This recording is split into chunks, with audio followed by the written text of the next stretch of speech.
Okay, this is the final video for week 1, which is fact finding and preparation. Okay, I hardly talked about this at all in either live class because there wasn't time.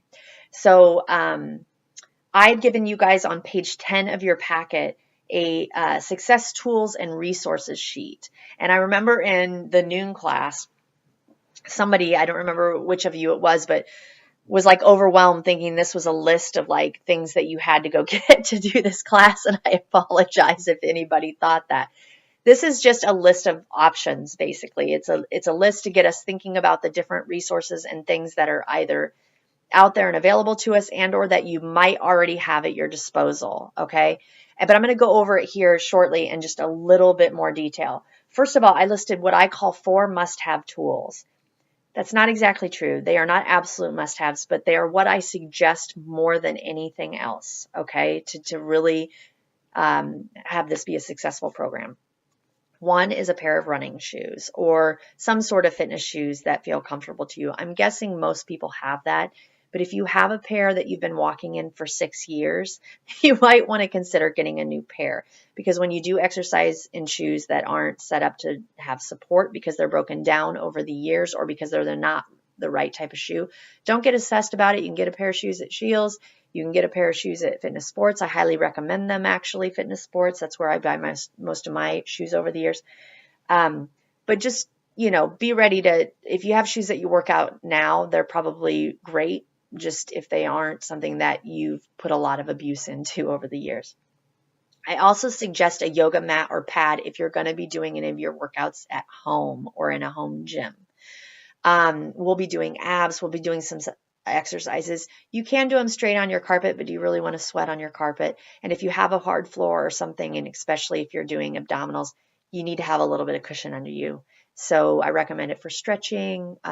Just a yoga mat or cushion is a really great idea. Another must-have tool is having access to weights. So we're going to do a strength training is a huge component of this program. Not picky about weights. There are lots of options. Dumbbells, barbells, there are things you can get at Target and Walmart. Almost every fitness gym or facility of any kind will give you access to weights. Some program, any weights or resistance bands or anything like that you've been given. I'm going to talk specifically about resistance bands and what they're good for and what they're not. But any of those things we can be used for some of our strength training. And I basically just make sure that you have access in some form. Figure out where you have access to those things. And the last one is a heart rate monitor. And I just spoke about that in the heart rate video. But if you didn't watch that video,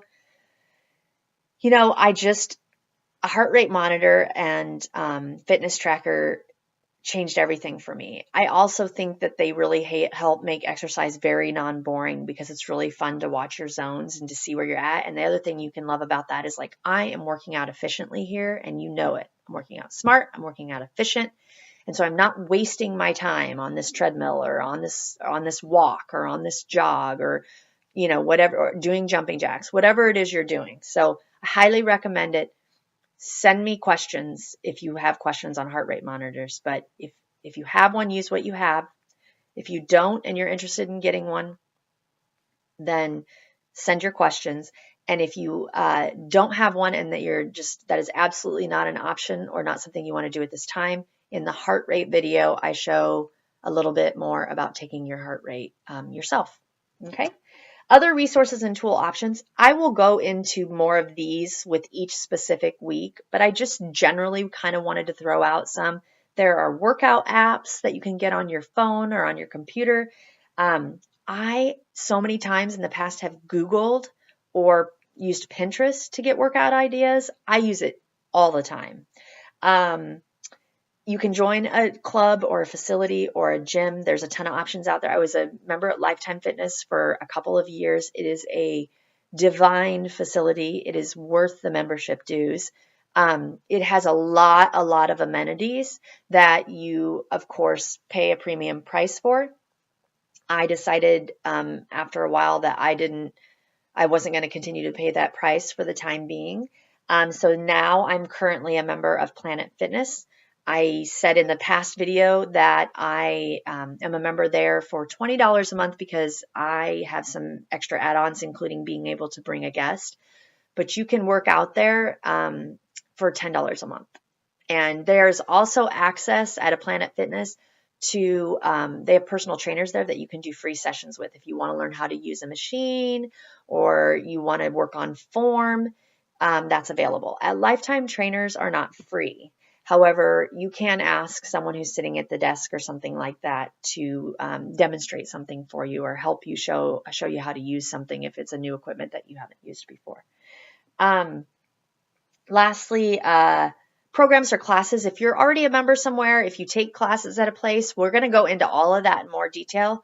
If something is working for you and you're happy, I'm not going to ask you not to do it, but I'm going to teach you how to utilize it within this program to make it work, because this is really about building something that works for you, that you want to maintain, and that gets the results you want. So I'm never going to tell you don't do this or don't work out at this place if it's something you enjoy and you love to go do. I'm not going to ask you to do that. A really big thing is I want you to go in your house and look around at all. We have all accumulated exercise equipment over the years, and a lot of times it's hidden away in closets or maybe in some drawers or in that cupboard, and I got some over here and I got some there. So what I want you to do in preparation for next week is make a list of all the resources you have, whether they're outside of your home, whether they're on your phone, whether they're on your computer, anything that you currently have available to you or you're curious about. And also find all those hidden gems in your house, all the exercise equipment you can muster. Put it in a space that you know you can work out in. So if it's in your living room, maybe you put in a cupboard there where it's available to you and accessible easily. Maybe you have a little room down in your house or in your basement that you can clear some space, which is what I do. And just set yourself up to have a home workout space. Okay. You don't have to work out in your home. That's not if you don't want to do that, but we're going to talk about in that first week having a, all else fails workout. You'll get more details on that. When all else fails, I call it the when all else fails, no excuses workout. Mine that I have designed is in my home. It's that time when it's like, oh, when I got to get it in and all else has failed today. So we want to set you up for that. Some people may want to work out in their homes through this entire process. So some of the things, just so you know, these are just things that I have in my home gym. I have a fold-up rowing machine. That is my exercise machine of choice. It is my favorite machine. They had rowing machines at Lifetime. When I became a member at Planet Fitness, they do not have rowing machines. And I was very, very, very sad about giving up my rowing machine. So I sold the treadmill that I had in my house, which I never used, and replaced it with a used rowing machine. And it folds up really nicely. So I'm not suggesting that for you. I'm just giving you guys examples of what I have. I have kind of a janky barbell weight bench, but it does the trick. It's my son's. He bought it with his Christmas money at Walmart, but sorry, Walmart, but it's not the nicest one, but it gets the trick done. I have dumbbells dumbbells are when, you hold them in two separate hands, from 2 pounds to 25 pounds. I have accumulated those over the years. A lot of people won't even need 25 pounds, but I like to lift a little heavier weight here and then. We'll talk about that during your strength training. I do have bands. I have a pull-up bar in my doorway, which was super easy. You just click it in. I like to do pull-ups at this point, so I have a pull-up bar. It's also good for if you're using resistance bands to put it around. I do have kettlebells. I just have them from 5 to 15 pounds, but they're not necessary. You can always use a barbell instead of a kettlebell. None of this is necessary. These are just ideas. Jump rope is great, although you don't need an actual jump rope to jump rope, and I'll talk about that in the cardio week. And then there's a list of, you can look at your sheet. There's different ideas of different things you can use, maybe some things you've never heard of, things that you'll see at the gyms. I list some recovery equipment here. My favorite is a lacrosse ball. Ask me more about that if you want. I use the Back Joy trigger point massager.